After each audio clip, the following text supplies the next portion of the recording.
Hello and welcome to a Back to Jerusalem live podcast. This is going to be a little bit off of the beaten path. We didn't actually plan this one. This is just one of the podcasts that I'm going to do anyway. I'm about ready to call a good friend of mine, and he's going to join us on the program.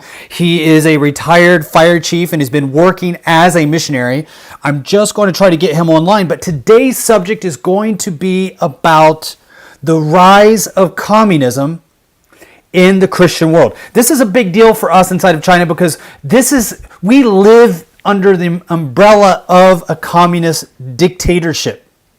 And we work a lot in countries like North Korea, Vietnam, Cambodia, Laos, that are also under this same kind of communism umbrella. Here's the thing. In the 1990s, I believe that most people felt that with the fall of the Berlin Wall and the fall of the Soviet Union, that everybody could basically say, we won, you lost. We can see that atheism as it pertains to communism, or communism as it pertains to atheism, however you want to look at it, has failed, and the Christian Western values triumphed.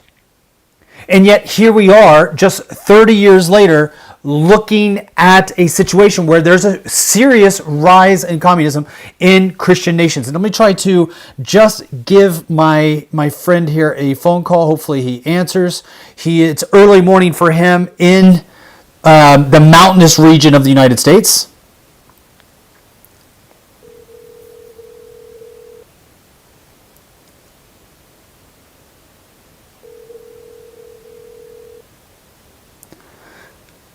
Come on, brother, you got to answer the phone.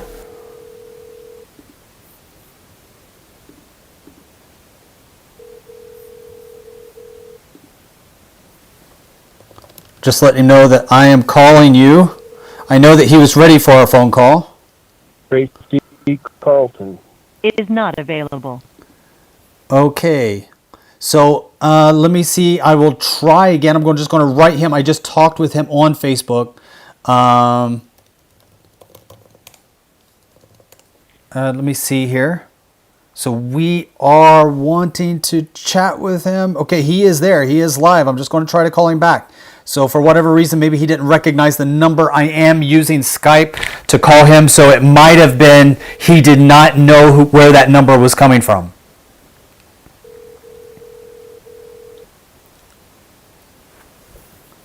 Hopefully he gave me the right phone number.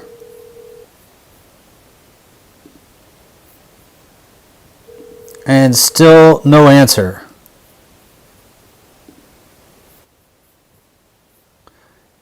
All right, unfortunately, it looks like we are not able to connect with him this way. Let's try to see if we can. I don't know if it will come up with him speaking on.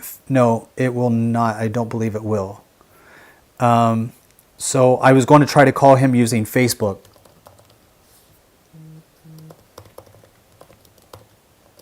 Still just going to try to reach out to him. Don't know why he is not answering that phone. Maybe he's not hearing it. Maybe he has it on silent. Whatever the case is.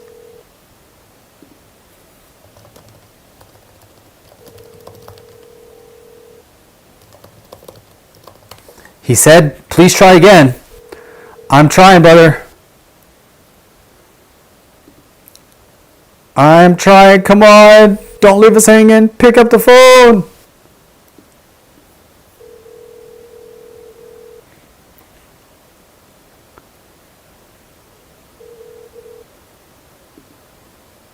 That is his answering machine, I think, again.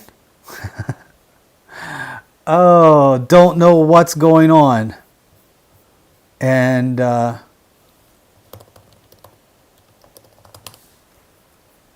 not sure if he's going to be able to join us. It might be a solo show. If we are not able to get him on the other line, it might be a solo show. I think for the purposes of this, let me see here. He said he had me blocked. Good morning. Hey, good morning, brother. Did you have me blocked? Well, I was just practicing my football tactics. Yeah, I think and so.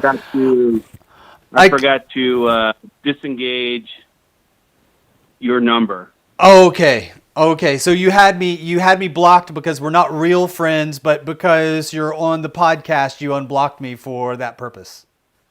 No, we are very real friends. All right, Because cool. we So glad bear you our, answered. I thought you were going to leave me hanging. we bear not only our souls but our butts sometimes. We have, brother. Hey, I'm so glad you're with us. I know that you don't like to use your real name. What do you want me to call you while we're talking? Scott. Scott. I Okay, am Scott. Luke, Scott. It husband is of the infamous Anna. okay. It is great to have you on the podcast with us, brother. I'm ready to dive in and get to the subject that you and I started talking about, kind of just a little bit, chatting back and forth through messages on Facebook. But I wanted to just quickly allow you to introduce yourself to the audience that may not know who you are. Okay. Go for it. Oh, yeah. Well, I am Scott Luke, and I have been friends with Eugene and the Back to Jerusalem people for, gosh, it's getting so long, I don't remember. But we enjoy it, and we love the people and what we're trying to do to spread the gospel. But anyways, a little bit about myself. I am a retired fire service professional, and so I'm used to the action. But since retirement, actually before that, we've always been serving the Lord, but since retirement, we relocated to the great state of Idaho, and we've been working together with my wife and I with the refugee community, New Americans, and also after some pretty violent incidences against minority groups in the Mideast, our first trip there was Compliments of Eugene and Back to Jerusalem in 2016. And ever since then, our world's been turned upside down. And we are still serving there. Last year, we spent 8 out of 12 months in the Mideast, ministering and spreading the gospel to those who have suffered so greatly. And we continue to do so temporarily from the U.S., and so here we are today. Awesome, brother. Well, it's great to have you on here. Usually I don't do these podcasts live. I've been doing it more and more often just because it's great to kind of have the interaction of our audience when we do it live. But for those that are listening live to this podcast, we are putting up a new video on YouTube every single week, several videos. Feel free to come on, join us, follow us. The more followers that we have on YouTube, the more audience we are able to reach. So please click the like button and follow us on YouTube. And you can watch this live on backtojerusalem.com/live as well.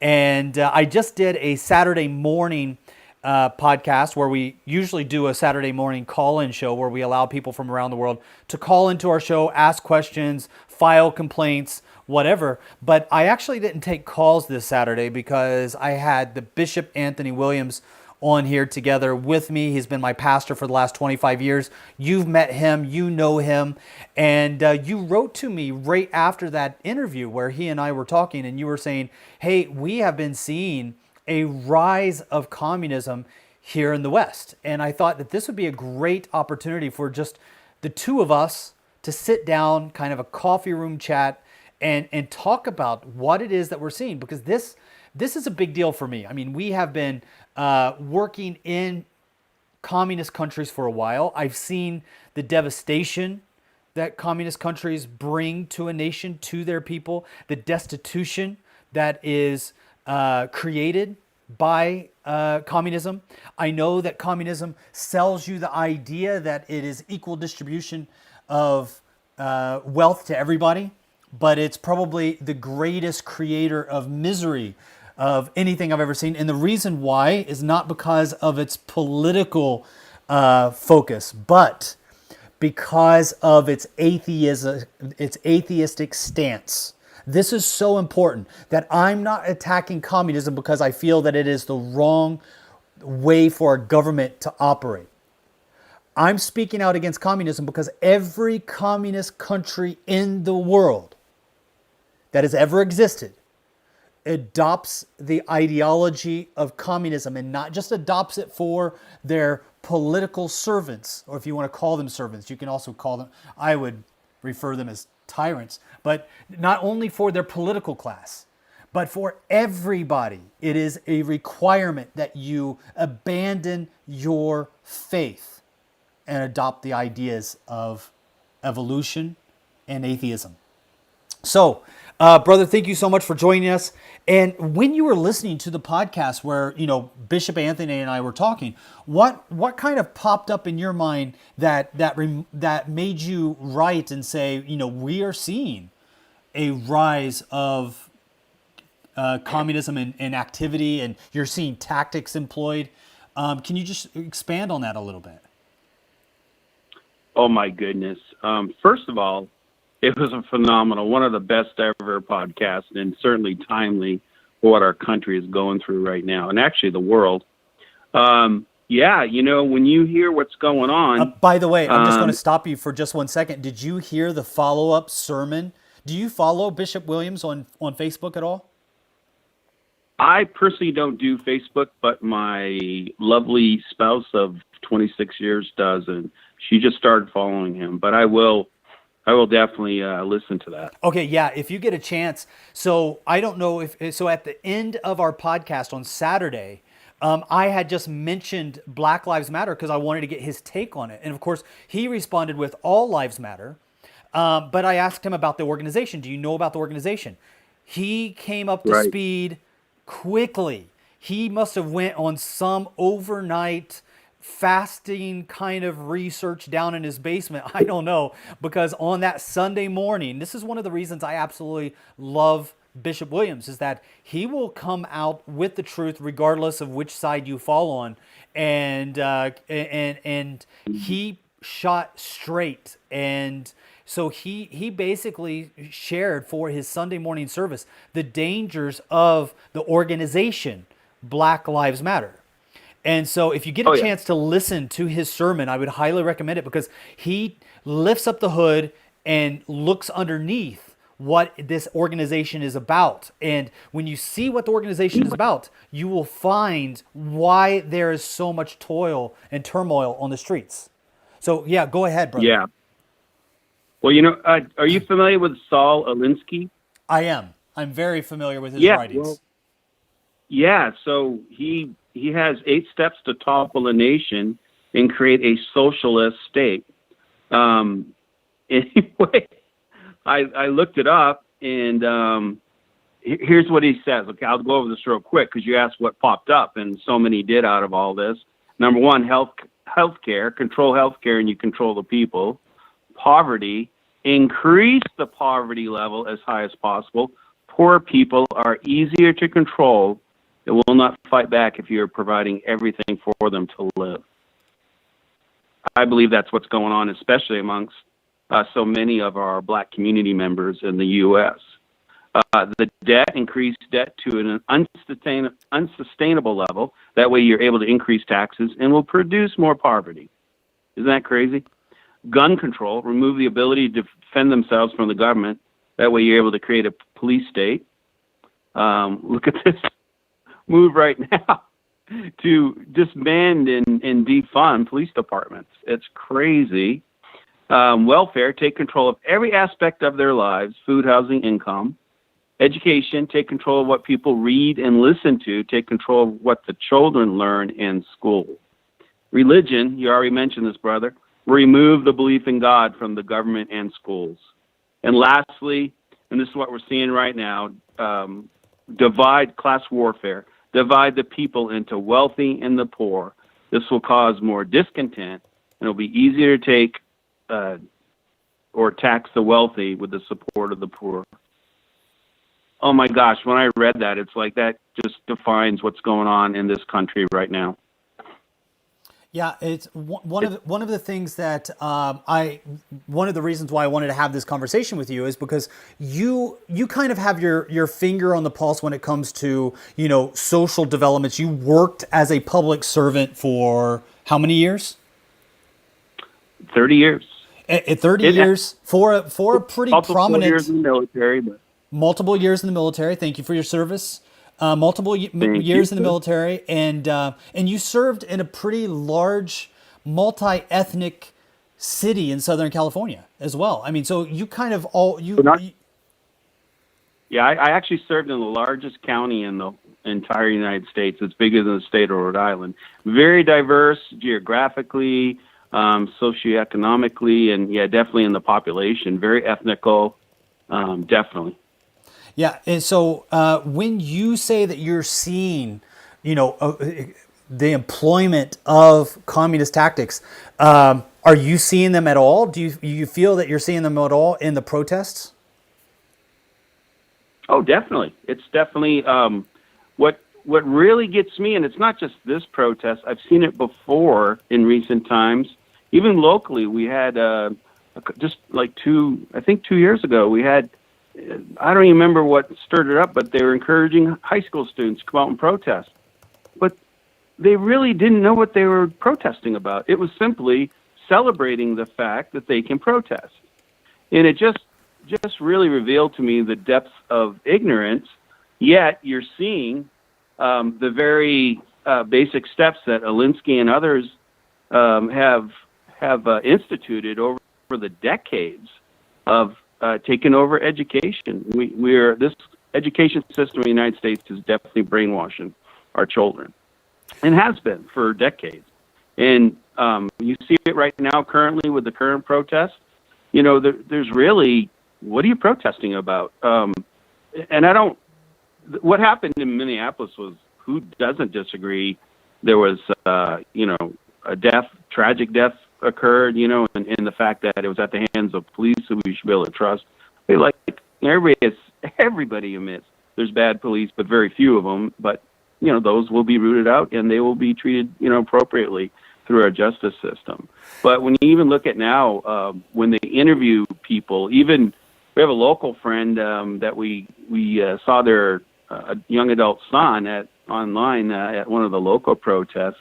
So we called the parents, let them know, because we were just worried if things did get out of hand, that there could be possibly some violence. Thank God there wasn't. But anyways, he told his folks, I just came out because it was fun. I know that for you and your family, you guys constantly, you're like this hub. Your home is like a hub for refugees. So you, even within your home, you served in a multi-ethnic city in Southern California, the largest county in the entire United States, as you just pointed out. But your home is also this hub where refugees from around the world, from different religions, different ethnic groups, different backgrounds, come and find peace and love and comfort in your home. Can you share a little bit just about what you and your wife do as a regular ministry for serving the refugee community? Absolutely. It goes beyond the refugee community, Eugene. For as long as, honestly, we've always had an open door to help people. But since we've been in Idaho now 9 years, we wanted our house to be a lighthouse. And I don't want to use the word community. I want to say neighborhood, because it's our neighbors right next door, across the street. And we've been doing that, and it's just amazing. But anyways, I'll speed up. Yeah, we started hosting some refugees. Our first refugee was actually a pastor from a Mideast country that has suffered persecution for such a long time. And it was such a relief for him, but we learned a lot from him. And then after that, we had a Pakistani man live with us for a couple months as he transitioned. Anyways, we relocated into the heart of the capital city here because that's where the concentration of refugees are. Next thing we knew, our largest, in our community, the largest population of refugees is from their from Tanzania, but they're technically Congolese because that's where they escaped from into Tanzania. So it's funny because here we are, Caucasian people, and there are, especially in the summer, we'll have dozens of bikes all over the front and backyards, and we'll have quite a few African young men and women staying with us and just hanging out. And but yeah, we've helped out everywhere from going to school programs, soccer games, helping a lot of single moms with medical stuff, and helping them with paperwork for the government, and you name it, and just being their friends. We started off taking a lot of kids to our local church. We started off with one car, then two, and then at the time we had three because our daughter was with us. So we would make rounds in all three cars, picking up mostly African kids, but some from the Mideast, other countries. But thank God, eventually the church and another Christian organization we work with allowed us to use their vans, the big oversized vans. So we were busing quite a lot of kids to church services, and we have a great children's program for them, and it was awesome. And just feeding the kids. We always have a stock of chicken nuggets and corn dogs and hot dogs. They love them. The essentials.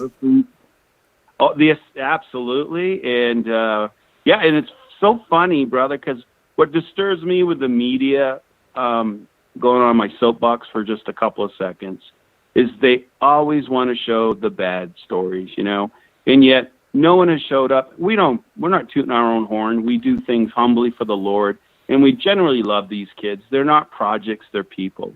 And we just love on them, their families, and, but the media doesn't even know our story. I don't even know if they care, would even publish anything. The mainstream media has been hijacked.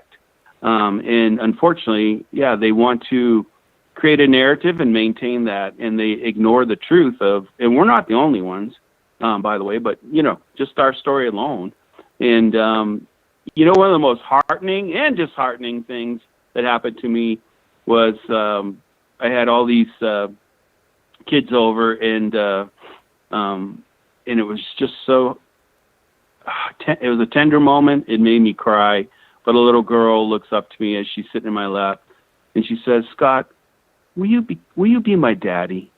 Oh my gosh. Broke my heart, but man, broke my heart at the same time. A lot of these kids, they don't have dads, or their dads, we found out it's very common amongst some African folks, is that they have two wives. So they have their second wife with their children here, and then their first wife is in another country, and they go between. And but anyway, and some of the fathers are either dead or divorced, so they don't have dads. And then culturally, not all, but a lot of dads, and we find in many of the Mideastern countries, actually are present, but they don't engage with their children.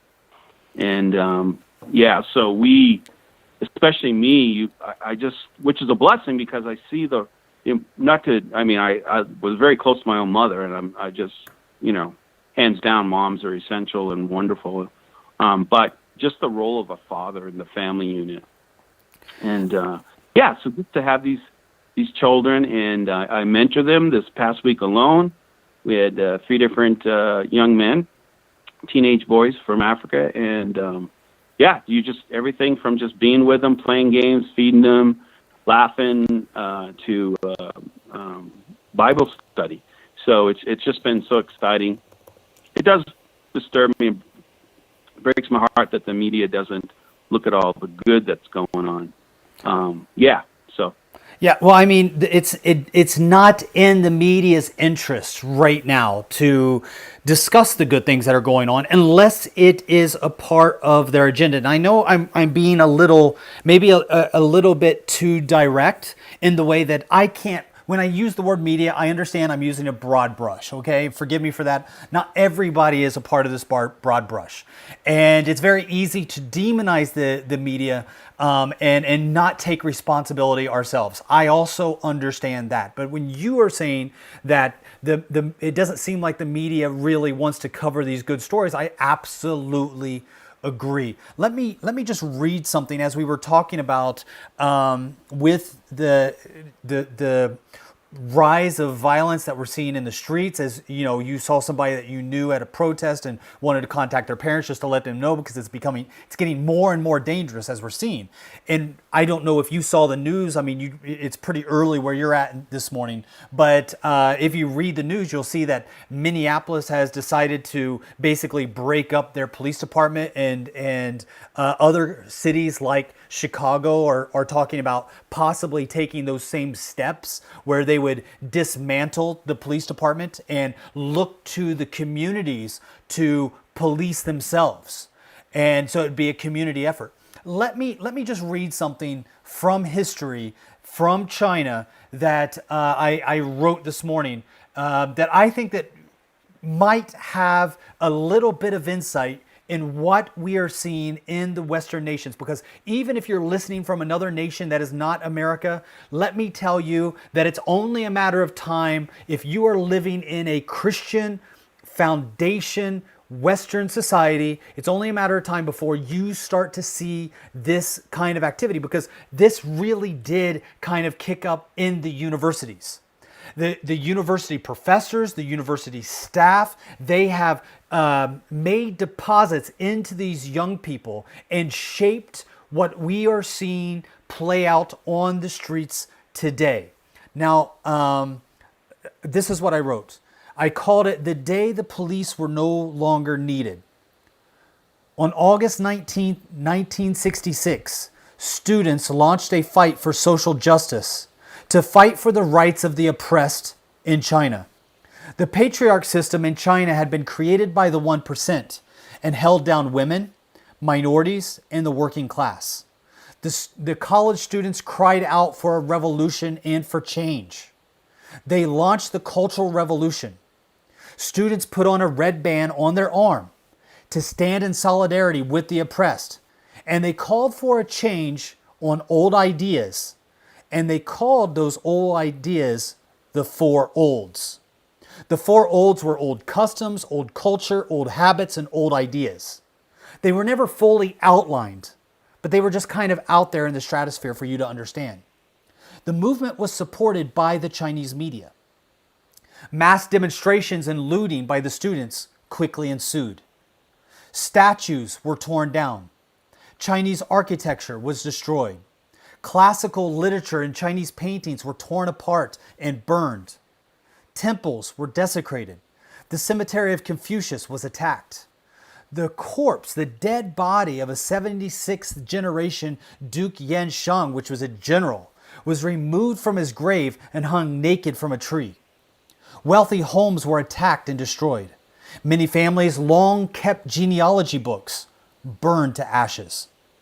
Public leaders who were considered to be oppressive were tried by angry mobs and vigilantes. 3 days later, August 22nd, 1966, a central directive was directly issued to stop any police intervention. The police were disbanded in the city, and the students formed a solution called Red Guards. The Red Guards they policed the communities, and they punished anyone who did not agree with their ideas. They even people that supported their movement but had bad thoughts could be punished. Though many Christians supported the movement in the beginning, they quickly became the number one target of the Red Guards, and public trials were held to condemn them to death. Many of those that were on board with the cause of the rebellion in the beginning saw that it was not really what they had signed up for, but by then, it was too late. The power that the Red Guard wanted had already been given. More people died during the Cultural Revolution in China than any war, any famine, or any natural disaster in the history of mankind. After hearing that, What are your thoughts? Oh, it's funny because I've been doing a lot of study over the weekend, and this is repeated in Russia and other. If you go to, there's there's many, but I just looked at this weekend. I found and this guy is a historian, but he's got the communist body count to just under 150 million people killed by communists. No way. No way. Yeah. That number has to be greatly underreported. The reason I say that is that there were at least 70 million people that died inside of China. At least 70 million people that died under Mao Zedong. 40 million that died during the Cultural Revolution that I just mentioned. Over 100 million, at least over 100 million in Russia. So I mean it has to be higher than that, because we haven't even talked about Pol Pot, we haven't even talked about the killing fields of Cambodia, we haven't talked about when the North finally took over the South in Vietnam, we haven't talked about the moving inside of Laos, we haven't talked about the millions that died also, or at least hundreds of thousands that died in Ethiopia. We haven't talked about the gulags that are taking place today in North Korea. We haven't talked about the overthrow in Cuba. We haven't talked about the people that have died in Venezuela or the movement inside of South America. Dude, these numbers are astronomical when it comes to the number of people that have died. So you know that I did a study where I went through church history, the greatest revivals that have taken place from Acts chapter 1 all the way up to today, 2020. And one of the things that I found is that societies really do fall within a certain hierarchy. And I love what the late Ravi Zacharias said.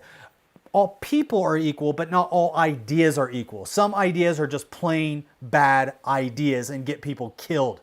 But if you look at the nations that are the most free, they have the most breakthroughs, whether it's medicine or IT or whatever. At the top, you basically have this top of the echelon that is Protestant Christian countries and Jewish countries. And there's only one Jewish country, but they're at the very top. From there, you start to move down into the nations that follow Catholicism. That is the second ring. They're not as good as the Protestant nations when it comes to creativity and wealth and scientific breakthroughs or human rights or animals' rights. You don't have as good, but they're better than others. From there, you move on down into the Hindu Buddhist nations.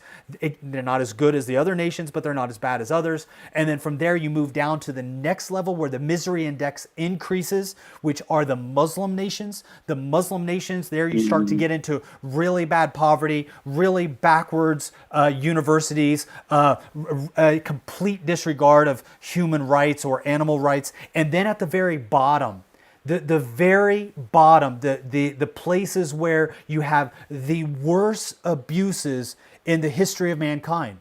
And those are atheist nations that were brought about by communism. Yeah, they're the worst. Well, one of our worst was a guy named Adolf Hitler that brought up the Nazi regime. His big tactic to win over the public, Eugene? And this is from Mein Kampf, his book. The great masses of the people will more easily fall victim to a big lie than a small one. I recently reread the book, How Do You Kill 11 Million People by Andy Andrews. I highly recommend it. It's like if you're a fast reader, 5 minutes, but probably a slow reader, definitely 20 minutes. But that's the basic premise of his book, too. And he focuses on Nazi Germany. They killed many more than 11 people because that's only the ones that they actually exterminated. And, of course, roughly 6 million of them were Jewish descent. But they also killed gypsies, Catholics, Christian leaders, blacks, Freemason, homosexuals, you name it, the list goes on. What percent of Germany was members of the Nazi Party. Do you know? I don't. During World War, only 10%. 8 million out of 80 million belonged to the Nazi Party. And what Andy brings out in his book that's interesting about the United States, brother, is he gets, really, when you think about it, he has it down to 540 human beings control us. I think we have like 330 million now in America. It's one president, 9 Supreme Court justices, 100 senators, and 435 representatives, if you think about it. And that's at the federal level. So it's just 545 people that really have the power in this nation. And he goes into great depth about why truth really matters, especially now. He says that if we lie, it's a felony. If they lie, it's considered politics. I think but it goes along with what, again, how do you win over and change a once, I think we were once basically a Christian nation to a socialist, non-believing nation. So you tell the biggest lie over and over again, and they will believe it. And again, that's where, I was watching last night some very, very knowledgeable. Again, the mainstream media certainly doesn't want to interview these folks, but these are men of.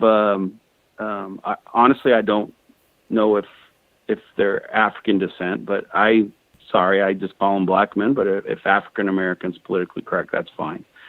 They use the same term for themselves, black men. But anyway, they just really unveiled that that's exactly what's going on in especially the black community, that just the lies that are perpetrated from the politically elite and that have infiltrated their people group. And it's just really sad, just the lies, and they fall for it. But that's how you get the control of the people. In his book, Andy brings up the fact of how do they get these 6 million Jewish citizens to get on the trains and go to these various camps. And he claims, and he's done a lot of research, and he documents where it came from, but it wasn't through a large use of force. It was actually by lying to the Jewish community in general and their leaders. And they were, for example, they were told, hey, get on these trains. The Russians are coming from the east, and we need to get you. The Russians hate you, so get on these trains, and we'll take you to these camps that'll be safe for you. And then they got on. Of course, they were packed in there like crazy. And but that's how they got them to go to the camps, get on the trains and go to the camps so willingly. And if you really think about it, even if there were, German soldiers there, when you're talking thousands of Jewish people being forced on these trains at one time, I think, if they really knew what was going to happen to them, they would have rushed the Germans and soldiers and, taken their arms and fought back. So if you really think about it, it really backs up what Andy Andrews claims actually happened. So it's just the whole lie thing. Well, I mean, for me, I personally can't speak directly, about Nazism as much, just because I've never lived in Germany. I have studied, Nazism, and I have studied about Hitler. I have studied about the rise of the Third Reich and the idea of the master race, especially as it pertains to Aryanism and the influence over Iran. But I can speak to the rise of communism. And when I see the rise of communism, and especially with what we're seeing in the United States right now, I think that there's something really important for Christians to know. And even though I'm not a professional in Nazism, I think that there are similarities between Nazism and communism. I know that a lot of people in most schools of thought will tell you that Nazism is extreme right-wing and that communism is extreme left-wing. That is a false argument because if you look at Nazism, it was state-owned production. It was absolute control. It was a party so when you start looking at, the state taking over businesses, when you start looking at the state taking over companies, When you start seeing the socialization of everything from medicine to payroll to unions, communism rose from student unions and labor unions. Nazism rose from student unions and labor unions. And what I'm about to say about communism, I think, can also relate to Nazism. You can correct me if you think I'm wrong on any of this, Scott. It's just two guys talking. But one of the things that I have seen is that in both instances, especially when I look at the history of China, their grievances were legitimate. They took a legitimate grievance, a legitimate problem with society, and then use that as the platform for their impassioned speeches and leadership. So in China, when they talked about women being cast down in society in China, they were absolutely right. Women were forced to have bound feet. Bound feet is this barbaric practice that takes place with young girls at a very young age, where the Chinese would take a really strong wrapping, like a type of cloth that was extremely sturdy, almost like a cast type of cloth, and they would wrap it tightly around young girls' feet when they were just like less than a year old. And as the girls grew, their feet were restricted, so they weren't allowed to grow. So you're talking about the crushing of bones. And when you would unwrap these women's feet, like before their marriage, the mother-in-law of the bride-to-be would do an inspection of the bride's feet. And if they weren't wrapped, she would not be considered to be worthy to go into the marriage. And so you would unwrap them. And when you unwrap them, you're talking about pus and fungus that was inside of these wrappings, because the foot was never allowed room to breathe. Because if you allowed it to breathe, of course, the body would immediately try to go into growth, and try to grow that foot. And so these women were forced to walk basically on these stubs. They weren't allowed to own property. They were treated like cattle. Really, really bad. When you look at the minorities, most people don't know that, most of China is made up of minorities. You have the Han Chinese, which is the main controlling people group of China. That's Eastern China. But the majority of China is bigger than the United States. Most Chinese don't look Chinese. When you start moving into Western China, you move into completely different cultures, languages, history, people groups. The languages are so different from Chinese that there's no parallel between the two at all. There's no cross communication, even borrowed words. And so you have these minority groups that came under the oppression of the Han Chinese that were in charge. So there were legitimate concerns, just as I believe there are legitimate concerns of racism in America. There are legitimate concerns of people suffering because they are a minority. There are legitimate concerns that Christians need to address, that churches need to preach about, that we as believers need to be able to love our brother and sister and be a light to our community. So when we see groups in America rising up right now and protesting, they are protesting because they have a legitimate concern. They have a legitimate problem. They have a legitimate hurt and pain. And as Christians, I think that we need to be aware of that concern and be compassionate about that concern. I see somebody that is writing on here that is saying, liars, every phrase is a lie. I would love for you to share a little bit more. How do you think that we are lying, or every phrase that we have right now is a lie? I would love for you to elaborate more on that. Would love to even do a podcast with you if you think that we're lying, to listen to what you have to say about how you think that we're lying. But when it comes to what we are seeing right now in the U.S., they start in the same way that we see it in communism. There was a legitimate concern that went unaddressed, and you had a group of people, and in this case the Communist Party eventually becoming the Red Guards that policed their own communities, that took this injustice and used it as a platform to mobilize themselves into power. And when they got into power, the pain that they inflicted on everybody was endless. Still carries on to today. Let me just share one thing. On Saturday, when I was talking together with Bishop Williams, he said something. We started to talk a little bit about Black Lives Matter. Have you heard of brother? Have you heard of John Piper? Oh, absolutely. Okay, so John Piper is one of my heroes. I absolutely love his teachings. I think that he does best when he is in a forum where he's answering questions. I mean, he's an amazing preacher as well, and I love to hear him preach and teach. But somebody asked him, what can we learn about from Black Lives Matter? You can find this on YouTube. I'm going to post the link. For those of you that listen to this podcast later, you will not be able to find this link, but I'm going to post it for those that are listening live right now about this, the Black Lives Matter, because that was something that we started to talk about. We're starting to see that right now rise up, especially, Scott, like you were talking about, as you see the employment of communist tactics in Western culture right now. With Black Lives Matter, one of the things that they have is a legitimate grievance.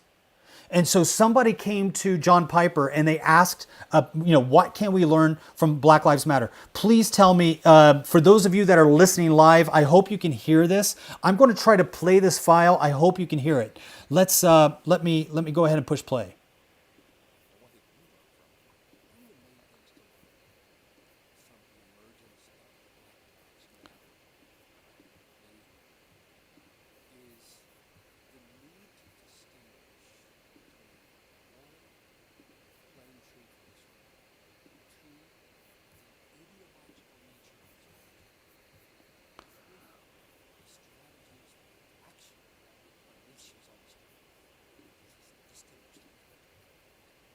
Were you able to hear that? For those of you that are listening live. There was nothing. Oh, there was nothing. Okay. All right. So it looks like I will not be able. Okay. So most people said that they were not able to hear that. That is probably because of the software that I'm using. It may not be able to share these audio files unless I download them.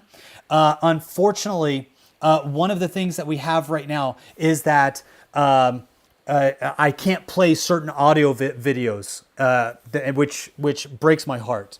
But what he says is that when you look at Black Lives Matter, this is according to Pastor John Piper. So John Piper says when you look at Black Lives Matter, you have to look at the three main parts. The first part is the slogan, the truth of the slogan. The second part is the organization. And the third part is how it is manifested. And I think that most Christians identify with the slogan. When they hear Black Lives Matter, right? They have compassion and love, and they want to reach out to those that are feeling downtrodden in our society. That's how I think Christ would want us to be. But when we look at the organization says something completely different. And so what we see with the organization is that the organization is very much in line with this person. There's a person right now that is writing. You can't see them. They are quoting on here. Their name is Avil. I think that that's their name. And basically what they have said is down with capitalism and the police state, down with technological fascism and corporatocracy, down with the banks and the debt economy, down with the media empire of lies. People never have rights in capitalism. It's fake. Capitalism's not a democracy, but slavery. This is the same view as Black Lives Matter. The exact same views. What we hear this person that's writing to us right now, Avil.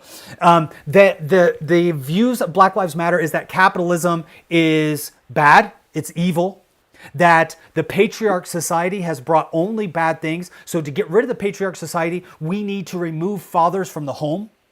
If you're not familiar with Black Lives Matter, it's actually started by three lesbian women who are very much want to push the LGBT community. You can go to their website. I encourage you to go to the website of Black Lives Matter. A lot of people have been using the hashtag for Black Lives Matter, especially pastors, churches, other Christians that I'm friends with on social media.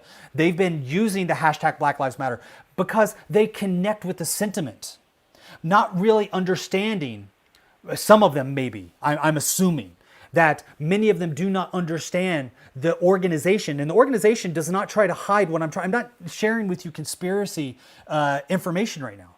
It was started by three women who all three of them don't believe, and they put it in, they don't say his story, they say her story.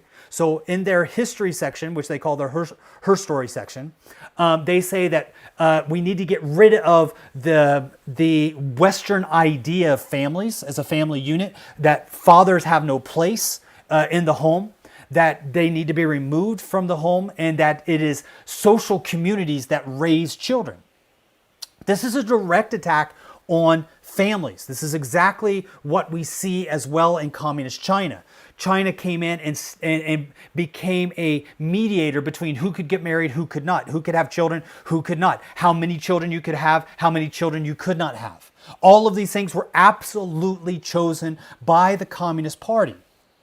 And anybody that has lived in communism, as I have for most of my life, I've spent more of my life living in communist countries than I've lived outside of communist country. One of the things that I understand about communism is that you lose the power to make your own choices. And this is what the enemy wants. This is why they move in. If you've ever had the chance to read a couple of books that I've written with the biographies of the most well-known senior pastors in the world today, one of them is Pastor Shin. We wrote a book about his life called "Kidnapped by a Cult." It's a horrible story about how he was kidnapped by a cult and tortured for quite an extended amount of time to get him to convert. But he talks about growing up in the Cultural Revolution inside of China.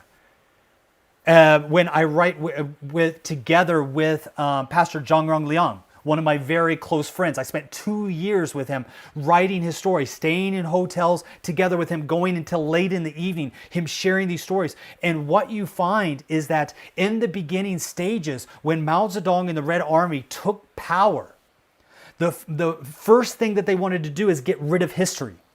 And I didn't understand until later why they wanted to get rid of history. They wanted to get rid of, that's why they call it the four olds. And we see the same thing today in the US. If you look at the groups that are supporting the Black Lives Matter, one of them, it's very well known, is called the Black Hammer. The Black Hammer, they are, you can find them on YouTube doing chants in the street calling for revolution as the only solution. They called it revolution is the solution, not voting. So they believe that the time for voting is over. That everybody had their chance to get it right. They keep screwing it up. And the only way to do this is for these groups to take power. And so in Minneapolis, along with Black Lives Matter, you had a group that's called the Black Hammer. And they came out and they have also on their own website, you can find this, they have the four goals. Very much like the olds that I was talking about earlier, that the initial communists wanted to get rid of.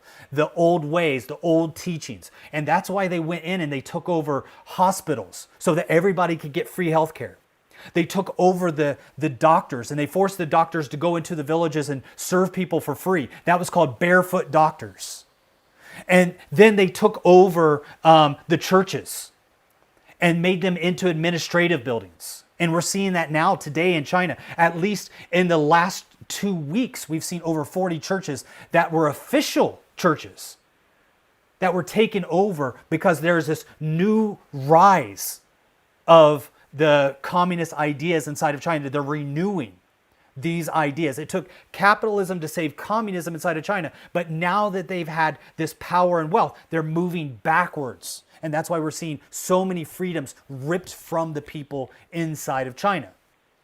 And one of the things that we noticed, so I just wrote a book called Back to Jerusalem, and it talks about the end time return of Christ and how the Back to Jerusalem vision points us with certain markers along the way that are biblical about the return of Jesus Christ. And one of the things that we notice is that the Jesus family, which is where they were the first ones with this Back to Jerusalem vision back in the 1920s, the Jesus family supported the rise of communism because it seemed so Christian. People didn't really know much about communism at the time. It just sounded good, right? I mean, everybody's equal, right? Everybody deserves equal pay for equal labor, right?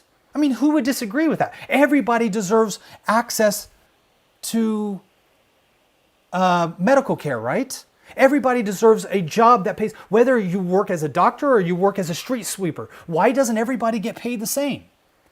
And the Jesus family was all about this, because what the Jesus family did inside of China is they sold everything to come and live in this commune, which is in Shandong province, which is northeastern part of China. And in Shandong province, the Jesus family sold everything and they lived in this community, and communism kind of seemed like an extension of that idea. And one of the things that we see is that with the Jesus family, they helped in many ways. They were not always happy with one another, because the communists that were on the rise inside of China, they were not Christian. In fact, they despised all religion. That was a part of the old teaching. You had to get rid of all religion. But they were willing to tolerate the Christians as long as the Christians helped them to achieve power. Once they got to power, the Christians became target number one. And the Jesus family, I met with the daughter of the founder of the Jesus family, Pastor Jean, his granddaughter. And I remember her telling me about her father and her grandfather, both pastors in communist China, being arrested by the Red Guards, students that were enforcing what they considered to be moral law. And they dragged both Pastor Jean and his son to a gulag. And they were never heard from again. They were killed in prison. What was their crime? They were Christians. And so when we align ourselves with groups like Black Lives Matter, now the slogan has truth, but the organization is completely against all ideas. I'm not saying that their ideology is against the Christian teachings. I'm saying they are against Christian teachings. One of the things that separates them from, because a lot of people will say, oh, this is kind of like the new civil rights movement. No, they actually remove themselves and make themselves distinct from the civil rights movement. Why? Because the civil rights movement connected with the church. That's why you don't see the Reverend Al Sharpton speaking, or Jesse Jackson speaking at these events. You don't see them. You don't see Black Lives Matter necessarily promoting the teachings of Dr. Martin Luther King. Why? Because he was a preacher. And his idea of equality came from his convictions that were taught from the Bible. And so when we look at Black Lives Matter, they actually focus on someone else, not Martin Luther King, but a woman by the name of Assata Shakur. She was a member of the Black Panthers that killed a Jersey cop. And she believed that police were the enforcement of this evil capitalistic regime and they needed to be killed. She escaped to Cuba, and she was one of the people that were pushing for the Black liberation theology. And if you've never heard of Black liberation theology, basically it was the communist answer to strong Catholicism in South America. They could not get the South Americans to adopt communism because they couldn't get them to adopt atheism. So they brought in something that they called liberation theology. And with liberation theology, the teachings from liberation theology basically remove Christ from the idea of being equal. And this is where we get the terms like social justice. What we try to do oftentimes as Christians is to appease the rest of the world by by sanitizing our language to be free from Christ, because we think that we will be more broad in our coverage. We will appeal to more people. We will offend less people. But let me make this extremely clear. I've seen this play over and over again in the history of communism. When you remove Christ, you remove the idea of justice. When you remove Christ, you remove the idea of equality. When you remove Christ, you remove the idea of love. If you think that communism is almost this secular attempt to achieve equality, equal distribution, to achieve love and respect and all of these other things through earthly means, through our own strength. It's the Tower of Babel. It doesn't work. It will fail every time. Social justice doesn't exist. Justice does not need a descriptive word attached to it. You don't need to say racial justice, economic justice, social justice. In Christ, there is justice, and justice doesn't need explanation. It is true against the scales of the Holy Word that weigh evil and good. And on the good side, we have the blood of Christ that makes us all equally worthy of salvation if we ask for Him to come and live with us. But we all equally suffer damnation in rejecting Him and His teachings. Does that make sense, brother? Yeah, absolutely.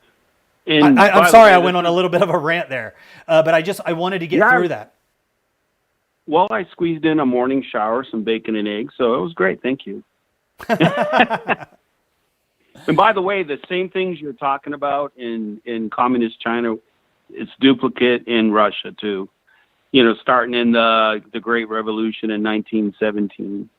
And it was, the revolution, but then Lenin and his Red Guards, they took over the government quickly, and it was a bloodless coup. It was funny because they did the exact same thing as what you're saying. By the way, initially they did see an improvement because prior to that, for centuries, Russia was ruled by czars, and they weren't. You know, they were the elite, and they didn't really care for the pheasants and the regular people. But although after the Great Revolution in 1917, they did enjoy a brief period of life improvement, but by the time of 1921, so that's 4 years later, they suffered a great famine which killed estimated 5 million Russians, and that was under Lenin's new state-owned economy, and that included both industry and agricultural output. It plummeted, so it resulted in the death of 5 million Russians. Oh yeah, we see it every single time. Just for a second, I have, I think, a way that we can listen to this video. I'm going to just try it one more time. You tell me if you can hear this or not, brother. I'm going to put this on full sound. Okay. And those of you that are listening, that are writing in, please let me know if you can hear this or not.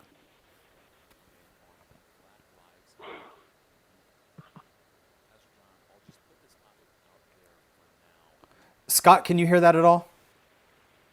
No, sir. No, you cannot. All right. So I just wanted to try it one more time just to give it another chance, because I really wanted everybody to hear the teachings of John Piper as he tries to lay out the Black Lives Matter debate, which I think it's done really, really well as well through Bishop Williams. Because the reason why I wanted to bring this up is because when we thank you so much, Marissa, that let me know that you are not able to hear that. I really appreciate that. We've had one person that has been writing a lot about capitalism being the great Satan, being evil and deception. However, unfortunately, I would actually love to be able to talk with him. Avil, if there's a way that we can chat on Skype or something like that, I would love to talk. So one of the reasons I wanted to share this is because if you look at the history of Mao Zedong, Mao Zedong started off as a young, zealous individual that went about through the universities as well as through the unions. And he dispersed information into these groups and arranged riots. And within those riots, he would cause a stir that would allow him to gain more of a foothold with the passion that is bottled up in the young people. And I really do believe that on our universities today, which was the main breeding ground for communism during communist China, the professors, the teachers, and people that were in support of Mao Zedong at that time, they were being supported by Russia. Russia was financially putting resources into this movement so that it would grow. But here's what I wanted to point out. That these groups focused on the passion of aimless young people. We, I believe, are all created with purpose. And nobody wants to embrace their purpose, I believe, more than young people that are just full of energy and idealism, and they're ready. They're so ready. But so often the church has not really given them purpose. You know, the idea of just attending a service is not enough. The idea of becoming a good person is not enough. We have to, I believe, do two things as the church. And that is to allow our young people to embrace their calling and then give them the mission field of completing the Great Commission. And I believe, and in that way, we will see a new generation embrace their purpose. But without purpose, they become passionate for things that are not their purpose.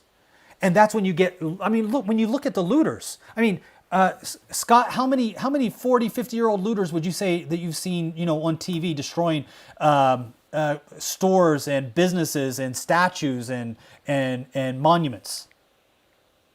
You don't. You Not don't. too many. It's just the young people that are this bottled up passion. They are very passionate. They don't even know what they're passionate about. That's where us as an older generation, did I say us? I didn't mean us. I'm not in the older generation. I don't want to say I'm in the older generation. But that's where us in the older generation have to give that passion to our younger generation. We have to give them that goal. Well, we don't give them passion. They already have the passion. But we have to give them the goals. I want to go back. I'm sorry as we were going through, I just wanted to point out really quick, there's a guy that wrote in and he said this. His name is Steve. And while we were doing this podcast together, he says, this was a very interesting article about the Cultural Revolution, talking about what I had just read earlier.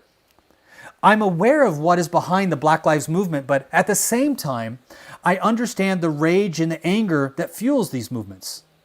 I grew up in the 50s and the 60s. I watched history unfold and I'm watching it repeat. I am completely lost in our political system. It's a giant house of cards. As Americans, what do? I see young people rushing into movements unaware of history. I see old people clinging to values that no longer define us with deaf ears to the cries of justice. What do? Our churches, for the most part, are just walled facilities with nothing of relevance going on inside, whitewashed tombs. What do? It feels like a tidal wave about to wash over us. I'm not sure if I trust our president anymore either. It feels like religious leaders with pockets full of money are controlling him. What do?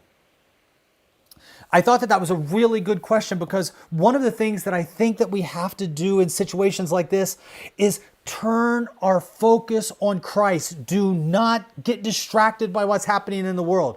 Our young people, if they had a purpose, they would put their passion into the purpose. I'm telling you this right now. I really do believe this. I think our young people want to die for something they believe in.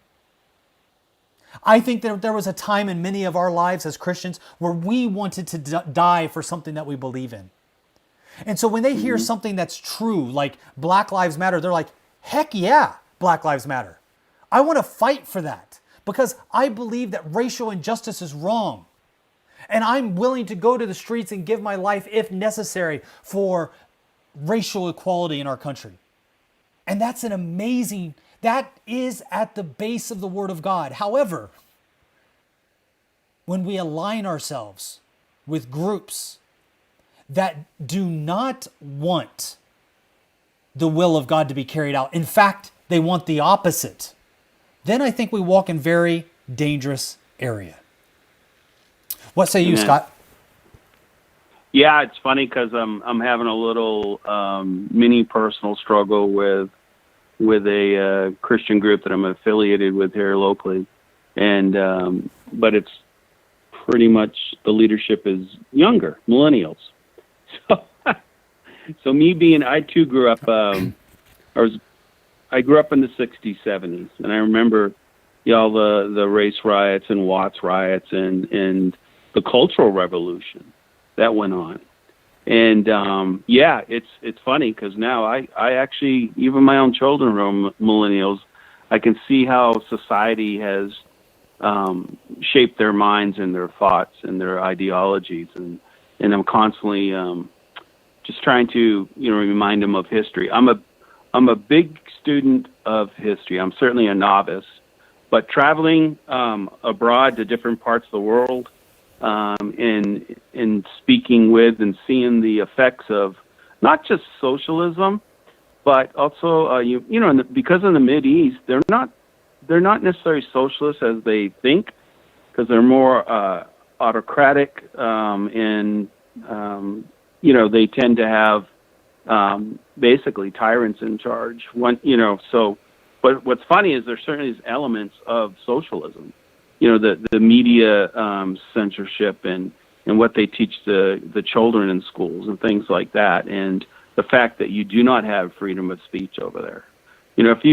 If you're just paying even a little bit of attention to what's going on in Turkey, they are throwing out legally and legit elected officials in the Kurdish regions of Turkey and replacing them with the people they want in there. And it's a gross violation of basic civil rights. So it's not just a communist thing or past Nazis. It's the same old thing. And I totally agree, brother. It's like you read my mind. A couple of things is Satan is the father of all lies, and he is the great deceiver. And so the origin of lies is from him, where God is he is the truth. So we need to cling to that. And I think my caution to the church throughout the whole world is, yes, be very, very careful who you associate with in regards to these even seemingly well-intentioned movements or whatever to correct injustices. God is certainly very, very concerned about injustices. However, we need to keep Christ in our focus upon him. Otherwise, we will quickly get drawn into something we're going to regret. And again, Satan is the great deceiver, so he makes things look like they're a good, godly thing, and they're not. So, and you see this repeatedly, like you mentioned, about the church and the Jesus family in China. But anyway, absolutely about the youth in our churches. They're dropping off in flies. Very few, stick around after they graduate from high school, and it's really super sad. But I agree, brother. You and I grew up. We both served in the military. We grew up. I know I certainly grew up on the being a baby, last of the baby boomers. We came off of World War II, and it was all about America, and that we are really a nation of righteous people. We were.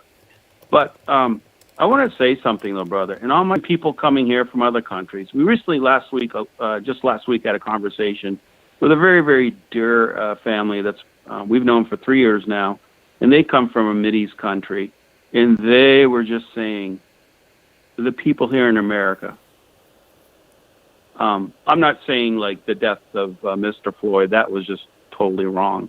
But I'm just saying, as far as, poverty or anything like that, but here in America, you do have freedom of speech. They were telling us, they were just amazed that the people complain, because where they came from, there was no freedom of speech. They were afraid literally to whisper, because they were told by the government, the country they're in, that the government had listening devices. So even if you whispered, family members would turn each other into the government.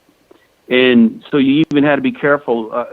If you couldn't even throw a newspaper away if it had a picture of their leader. It was just that level of no freedom and fear. They would be pulled over by the police or militias all the time, and they were constantly afraid of being killed or put in prison. And so they were just telling us last week how, man, we've got it great here. The freedom of speech, which is one of our basic constitutional rights. And what's interesting, and I'm sorry, I'm going to go on my soapbox for a minute, is, it's not so much that it's been done in the government, although there's been attempts. It's more through the media, and again, this constantly propagating of the lie of especially the Christians here in the United States, how we've been demonized, and how the left in particular, they say they have the truth and they're righteous and all that stuff, yet when it comes to Christians, we can't say anything. For example, if you truly believe the Bible and when it comes to some sensitive issues, say it's homosexuality, it's considered hate speech. I know countries like Canada, Australia, maybe even England, you can't say those things from the pulpit. So it's considered hate speech. So anytime, and it's mostly Christian views that come from the Bible, differ from the left, it's considered hate speech, and we're forbidden to even say it.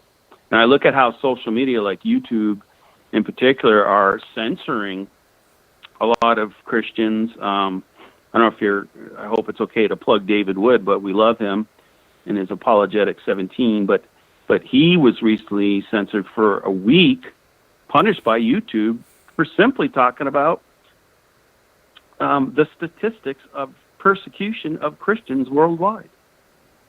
And that was considered hate speech and violated their rules. And it's crazy. But if we say the same thing about Black lives or the Muslims or the Hindus or any, it's okay. But God forbid we talk about Christians being persecuted and killed throughout the world. And he was just simply sharing the latest statistics from the Open Doors people. And he got censored, and he was cut off from YouTube for a week, and he now has his first strike. You get 3 strikes and you're off for good. So it's just interesting how it's not necessarily the government, but it's the especially the media and political leaders are just, they forbid really free speech. And this is what you see, whether it's communism, Nazism, most Islamic run nations, if not all that I'm aware of, and I've lived in one and visited several others. It's all the same thing. There is no freedom of speech, and when you take away that free will and free choice and be able to express yourself, it just is the end of a society. And what hit me too recently was just the fact that when Pilate was questioning Jesus, and Pilate asked Jesus, "What is truth?" And I think that's such a great question. Again, this has been a ploy of the socialists, the communists, that you not only remove God, but you take away. Truth has now become relative. It's your truth, and where the gospel in the book called the Bible has truth. And matter of fact, the person of Jesus said, "I am the way, the truth, and the life." And it's just so powerful how they have removed from our schools and the thoughts of our youth that there is no longer absolute truths, aside from science. But anyway, it's one. Not even aside science. So, science is not I completely agree with what you're saying, but that is also that is not a sacrificial cow in with people either. The science only goes as far as what they want to prove. So, for instance, when you start talking about more than 2 genders, all of a sudden the science no longer matters. Then you start science moving. Only matters exactly. Science only matters when you want to prove or support your theory, whatever, your truth. Yep. Absolutely. It's funny, brother, how in the Bible, so many things were written that are today, as we speak, even that science has proven to be right, but the Bible declared it thousands of years ago. I want to share a quote from a guy named Hans Poley because it's so powerful. He was a Dutch resistance Christian man. He actually was affiliated with Corrie ten Boom. She's very famous, at least to Christians. But he's just a wonderful example of a Christian living under such tough circumstances. But this is powerful. His quote is, "As the will of the student goes, so goes the will of the nation." As the will of the student goes, so goes the will of the nation. And it's funny how, at least in my lifetime, since the 60s countercultural revolution, and it's taken over our universities and now our primary schools and secondary schools. It's just crazy. And now that's why we see the youth just falling into these life patterns and lifestyles. And like say, you see them joining Black Lives Matter, although they don't know what it means. So it's so powerful though, and that again is just a method of communism and socialism. So and you know, when people talk about forms of government, I know that it's very easy to cling to the government form where you're at. To be you might feel that democracy is the best form of government. You might feel that a republic is the best form of government. You might feel that anarchy is the best form of government. I don't know what kind of people are listening. Let me just qualify what Scott and I are talking about really quick, because I think that if it comes down to the nitty-gritty, we don't support any government system. We support Christ being exalted and his name being spread. Now, we like Amen. Living in a society where we have freedom of speech. We like living in a society where we have freedom of religion. The reason why I believe that way is because I feel that if God did not force you to believe in him, who am I to support a government system that would force you to believe in him? The idea of free will to be able to choose to serve God is something that he gave us from the very beginning, that we could choose to follow him or we could choose to deny him. It's our choice. But there are consequences for every choice that we make. You just said that Jesus said that I am the way, the truth, and the life. He is the way. He's not a way, he is the way. He is the embodiment of the way. He is the noun of the way. He is the truth. There is no my truth. There's his truth.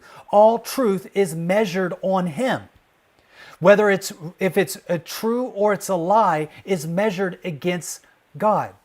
When Jesus said, I am the way, the truth, and the life, that's why I think the way that John starts off, his gospel is so powerful. That in the beginning was the Word. And the Word was with God, and the Word was God. This idea of logos, this idea of God being the Word, is something that was completely different in the idea of Greek thought. That this truth had a body, it was embodied. When the Bible says that God is not man that he can tell a lie, I don't know if God ever told a lie or not. I do know that when he says it, it becomes true.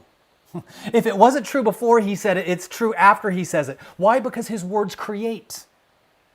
God's words create. When he created the universe, he spoke into the universe and it was created.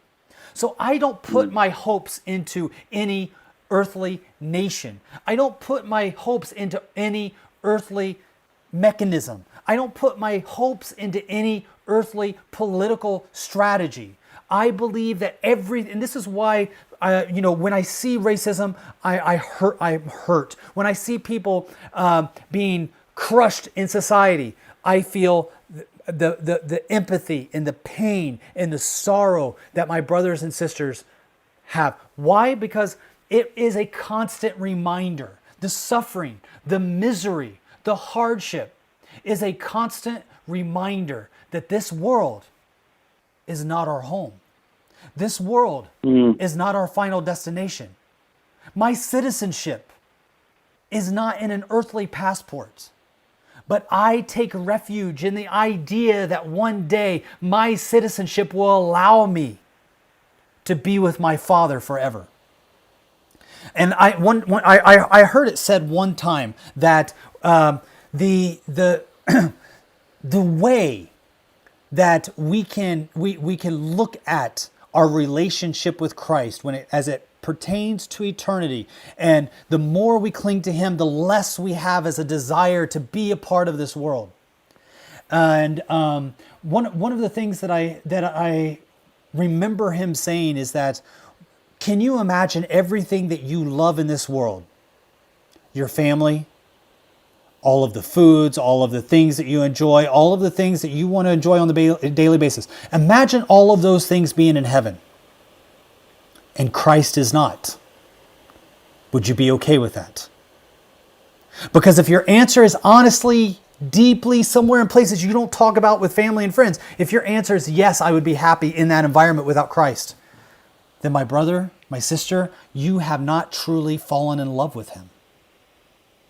Yeah. I have a brother, or I have somebody on here right now that is saying that everything I'm saying is fake, that the only people that will get into heaven are those that fulfill the law, those who walk in the law.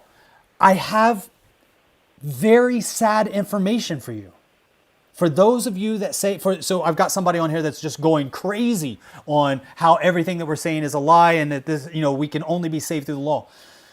The challenge that we have with the law, I think Ravi Zacharias said it best. The law is a mirror. It tells me the way I look. It is a reflection of my sin. It tells me the sin that I have in my life, but it doesn't save me. I cannot be saved through the law. And in fact, the law cannot be practiced in its entirety. There's nobody alive. Even the most Orthodox Jews cannot follow the law. Why? Because the law incorporates the practice of sacrifice in the temple, and the temple doesn't exist. Why?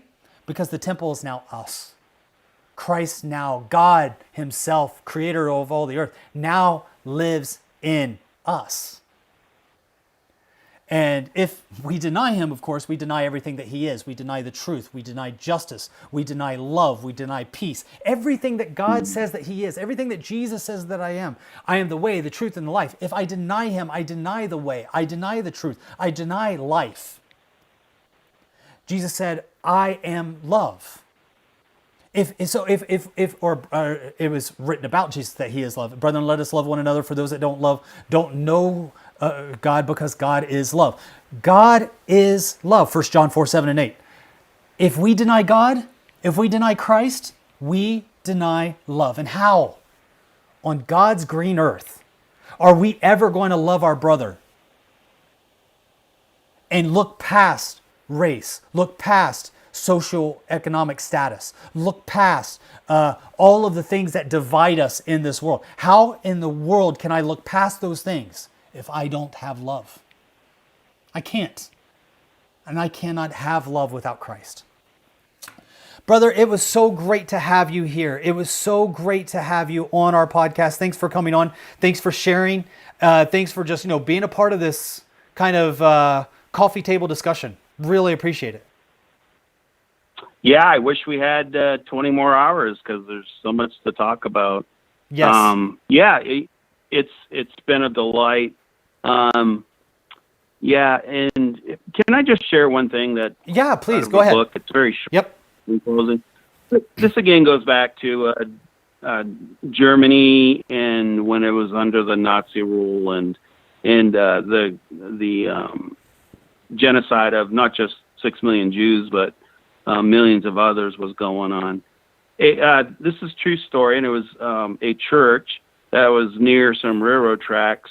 This railroad track or the railroad would carry just tens of thousands of Jewish people and others to the death camps. It's a very short reading. An eyewitness stated, We heard stories of what was happening to the Jews, but we tried to distance ourselves from it because we felt, what could anyone do to stop it? Each Sunday morning, we would hear the train whistle blowing in the distance, then the wheels coming over the tracks. We became disturbed when we heard cries coming from the train as it passed by. We realized that it was carrying Jews like cattle in the cars. Week after week, the whistle would blow. We decided to hear this. We dreaded to hear the sounds of these wheels because we knew that we would hear the cries of the Jews en route to a death camp. Their screams tormented us. We knew the time the train was coming, and we heard the whistle blow. When we heard the whistle blow, we began singing hymns. By the time the train came past our church, we were singing at the top of our voices. If we heard the screams, we sang more loudly, and soon we heard them no more. Years have passed, and no one talks about it now, but I still hear the train whistle in my sleep. Yeah, I read that, and it really just, to me, just speaks volumes about the condition of the church, especially here in the West and in America. And my prayer is that, as you said, brother, we turn to Jesus. He should be our all in all. And when we are passionately in love with him, and when we reflect upon his grace and mercy that we have received, that we will be motivated to go and preach the gospel and to demonstrate God's love in tangible ways wherever he may lead us.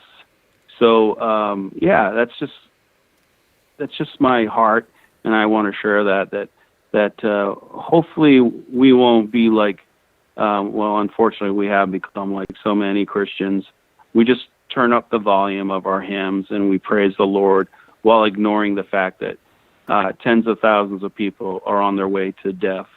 Our biggest concern isn't the death of a human being. It should be their eternal destiny and whether they will be forever in the presence of God Almighty, the creator of everything in heaven, or they will be in the great abyss called hell apart from Christ in eternal suffering. So I hope that Christians will focus on that while not ignoring the needs that are before us. But most of all, we will live and love Christ and live for him no matter what it takes and no matter what the cost is. Amen, brother. Amen. And for those that are you're watching the news, if you're becoming depressed, if you're feeling hopeless, if you feel like, I can't take it anymore. I know how you feel. Trust me. But there is hope in the Lord. As we talk about the rise of communist fractions in the United States, when we talk about the increase of evil in the world, don't be afraid. We're not sharing this stuff to cause you fear. We're sharing this stuff so that you are aware of the mountains around you, but it's not the mountains that we focus on. I look unto the mountains from where my hope comes. My hope is not in the mountains. My hope is that which comes beyond the mountains, Jesus Christ. And we can have faith. Faith without works is dead. We can have faith in Christ, not because of what we see, but because of that which we have hope for, in spite of what we see. Around the world, we're seeing turmoil. Satan is roaming about, seeking whom he may devour and destroy. He is a liar, a stealer, a thief, but he is defeated already. His defeat has been promised. So you don't need to be afraid about these things. I'm not sharing. And if you're looking for good news, if you're looking for wisdom, if you're looking for hope, turn to the Word of God. And more practically, if you're like, okay, well, I do that, but can you recommend me to follow anybody online that can give me help? My recommendation would be go to IHOP Atlanta. Pastor Billy Humphreys, a good friend of mine, he really focuses on right now what's taking place with race relations. And he is bringing a solution to the community. He's going out with his church and they're marching in the streets, bringing about unity through Christ. He is unashamedly speaking loud, proud, and clear about the good news of Jesus Christ. He's not talking about a secular solution for dialogue and talking and trying to ask for forgiveness about past sins. No, he is getting on his knees with the community, begging for forgiveness before Jesus Christ and bringing about unity through the blood of the cross. And if you're looking for anybody else, I would also highly, highly recommend Bishop Anthony Williams. He's been my pastor and mentor for more than 25 years. He is somebody that I consider to be my my spiritual father in the faith. He is an amazing pastor. He is online every day praying for everybody that will join him. He does early morning prayer, and that man is consistent and loyal. He is on there every day, and he is on there for you. If you want to go on and join him on prayer and have him pray for you, pray over you. If you're looking for the word of inspiration from wise individuals, those are two people that I would highly recommend. They're people that I'm close to. I know them personally as well as in the ministry. And I know that their words can give you hope and courage. They're men of integrity, men of faith, and followers of Jesus Christ. Thank you guys so much. And I even want to thank, my all of the critics that I've had online just going off during this time. I really appreciate this, Avil. I wish I could actually talk with you and make sense of some of this insanity that you keep saying that capitalism equals Satanism. But, brother Scott, it was great talking to you. Same to you, Brother Eugene. We love you so much, and can't wait till the next time we can, be physically together, whenever that may be. Yeah. But, great hearing from you and talking. And anytime, we really, we're very excited and looking forward to returning to the Mideast to continue work over there, because the exciting news, even though we're here in the U.S., we're still ministering from afar in so many different ways. And, I know you're closing up, but I'm sorry, I think this is great. Do I have permission? A really quick story? Yeah, please. Yeah, it goes with what's going on.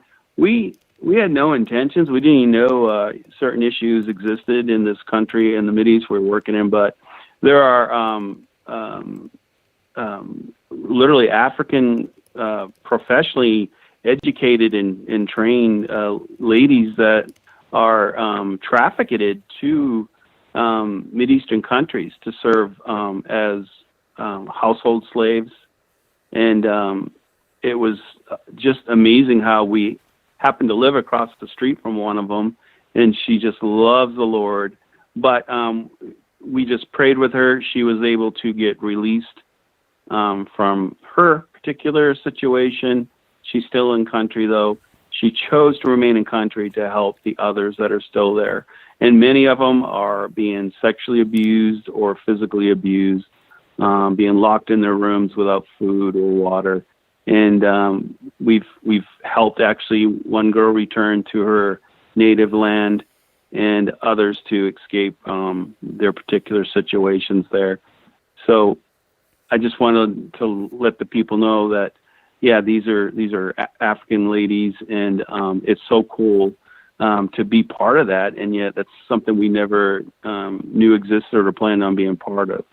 So as a faithful follower of Christ, again, we just want to obey the Father and help anybody anywhere, and it's so exciting that the Lord cares for people all over, and He loves them dearly. So, as you said, bro, come taste the Lord. He's good, man. Amen. And there's nothing else I want to do. And spot on about our youth, man. We do. All Christians are called to die to ourselves. Yes. But Christ gives life to us, and in Him we live and we serve Him. So I think it's the most exciting life you can have. And so I say, come along, folks. Check it out. Don't believe the lies, but check it out. So Amen. Keep those mess texts and stuff coming to Brother Eugene, and It's good stuff. God bless you. I certainly appreciate time with you today. Yeah, it was great talking to you. Let's do it again, brother. Bless you. Bye. Sounds great. Okay. And now I have basically, I'm going to leave the line open for a couple more minutes here. After I've signed off with Scott, I've had during this entire time we've actually had someone that has just been going off. I'm actually giving them a chance to call right now. They can call us. You can call us if you have a question. You're more than welcome to give us a phone call. We would love to hear from you. I'm going to stay open just for a couple more minutes for those that had comments that have just been rolling in online as we've been having this topic on live on YouTube as well as on our website. If you have not been following us on YouTube, we would love to have you on there. Like I said, we try to put up a video about once a week, several times a week, usually now, including our podcast that we also put in video form. You can also find our podcasts at backtojerusalem.com. There, if you like this podcast, you want to hear some of our earlier podcasts that we do not put online, you can do that. If you go to our website, you can see that we are involved in daily activities in different countries around the world. We would love to have you join us as a prayer partner. You can sign up for our newsletter online. We would love to add you to our mailing list so that you can see what we are doing in the areas that have not yet been reached by the gospel. The good news is about Back to Jerusalem is that we work in areas where there's not much competition. So we don't really want to compete with anybody, and we're not competing with any other ministry. We work beside, we would work beside ministries, but many of the areas where we choose to work we don't have a lot of ministries working in those areas. So places like North Korea, at least the area where we're at, we feel like we're kind of working alone. In the area where we're working at, Sudan and Somalia, we feel like we're kind of, there in that area, not really with a lot of other people around us. It's great when we have other brothers and sisters that we're able to serve together with. Iran, we don't have a lot of people working together with us in Iran. When I say a lot of people, I'm excluding the national church. The national church that we are working with in places like Iran, in places like North Korea, we have several people that we're able to serve beside, and that is exciting. But the good thing is that we're not really, we're going to the areas where we feel that there's no other laborers. We specifically try to target areas where there's no other laborers. So I'm leaving this podcast open just for a little bit longer because I wanted Aviel to give us a phone call. He's been just going off the entire time. I feel bad for other people that have been following us online because this guy has just been talking about the law and that we're liars and that we're lying. Dude, I'll give you a platform. Share your grievance. I love it because you're not the only one, right? There's other people that disagree with what we say at Back to Jerusalem.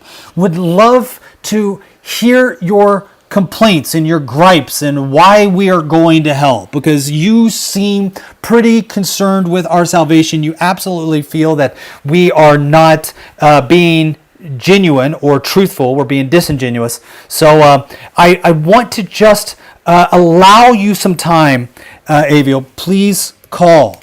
Our phone number is here. We are 1-703-348-7756. The line is being left open just for you.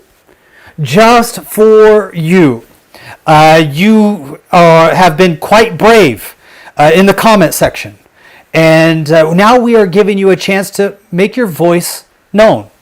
To go ahead and air out your grievance for those that will be listening to this podcast long after this YouTube clip is done and put into the files. So you no longer are restricted to a keyboard.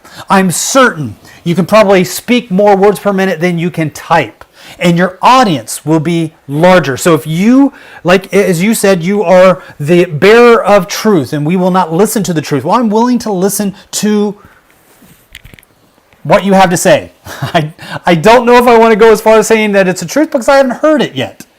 So please, come online, share with us your thoughts. If you feel that we are liars, If you feel that we are going to hell, we're ready. Brother, I don't want to go to hell. I don't want to go to hell. If you love me, keep me from going to hell by sharing the truth that you have for me. If you don't love me, then tell me how much I'm going to suffer in hell. I'm ready to learn and listen. So anyway, I've been told to say, baby, come back. I couldn't carry a tune in a bucket with a cover on it, unfortunately. Singing is not my blessing. It's not anything that I think that anytime anybody hears me sing, they're like, brother, you are definitely called to preach. Anyway, I want to thank all of you supporters for Back to Jerusalem. I want to thank you for your time, for downloading this. I pray that this was something that was a blessing to you. And I pray that it doesn't get you down, but it gives you hope and encouragement. Because that's what we have through Christ. I want to thank you guys for standing beside us, in the trenches with us, praying for us. We're a small organization. We're personal. We believe in making friendships that last a lifetime and serving in the field with one another. We appreciate each and every one of you, and I pray that this podcast is as much of a blessing to you as it has been for me. May everyone that is listening to this continue to pray for the Back to Jerusalem missionaries that are serving in closed countries. And I pray that this be a podcast that will continue to be a blessing for you. Again, I'm Eugene Bach, your host for this time, coming to you live from Sweden. God bless you.